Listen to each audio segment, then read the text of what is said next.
when you are researching, reading doctrines or any scriptures or any spiritual information, you have to use discernment.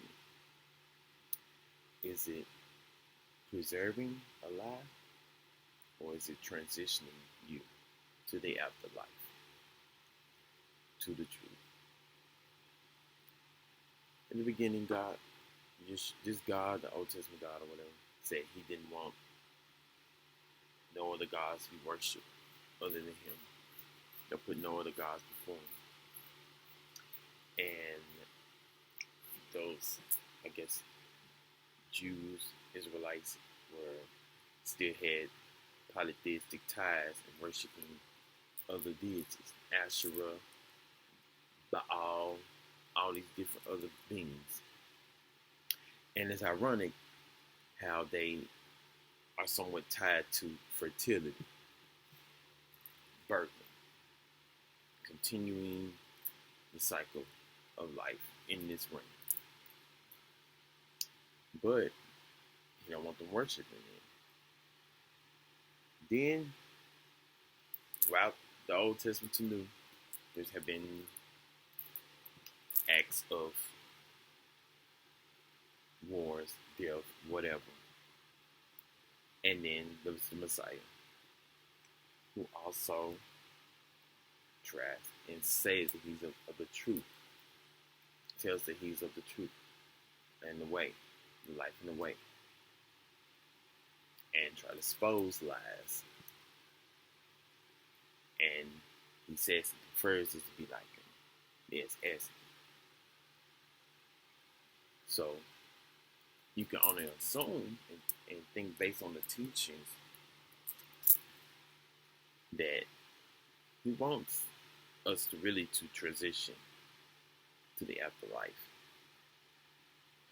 after the lie, to the truth, to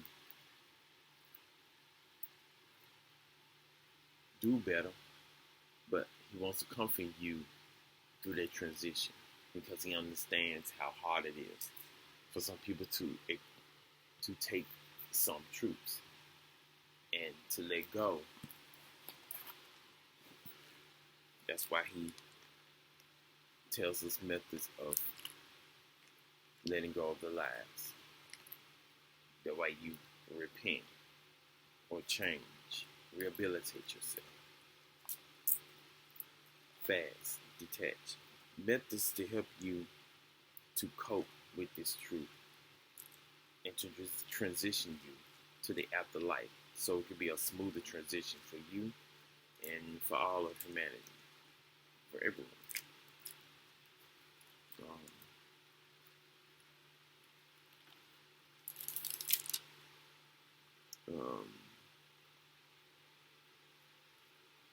And just like some of these stories going on, especially with the issues of giving in to your lower nature desires, things could go south for you or others, like the P. Diddy and Cassie case. Yes, it's a lesson in itself for anyone who has ears to hear and eyes to see, who's willing to listen and to discern and look between the lines of what it's trying to teach you and the lessons it has in it for the average person or anyone to learn from.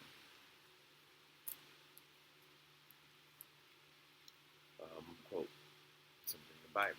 If you look at 1 Peter's 4, and just read to 1 to 6 or 1 to 4. I'm gonna just read it. Peter's 1, 4, 3. You have spent enough time in the past doing what the heathen like to do. Your lives were spent in indecency, lust, drunkenness, orgies, drinking parties, and discussing worship of idols. So, Ain't that what going on with the P. Diddy and Cassie case? That those scandals and all that. So, but now you have to give account, and that's what P. Diddy doing. He's giving account. He's taking accountability and giving account. He's going to test and trial. So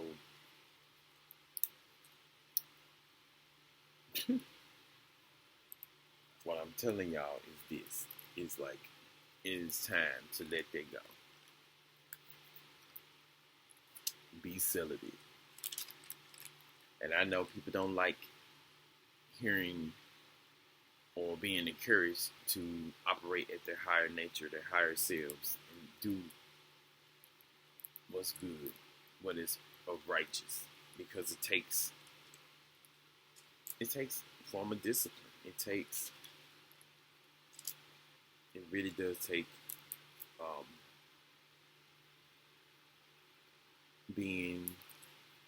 it takes work.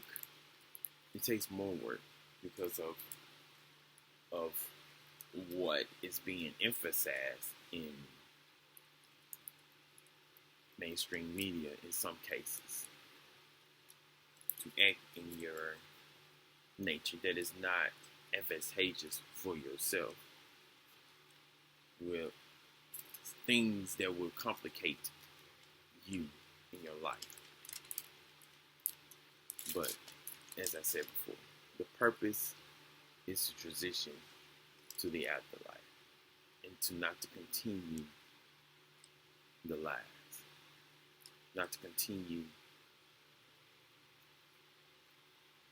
the bloodline, the offspring, to keep us in permanent salvation, the afterlife, the truth. That's the good news. The truth.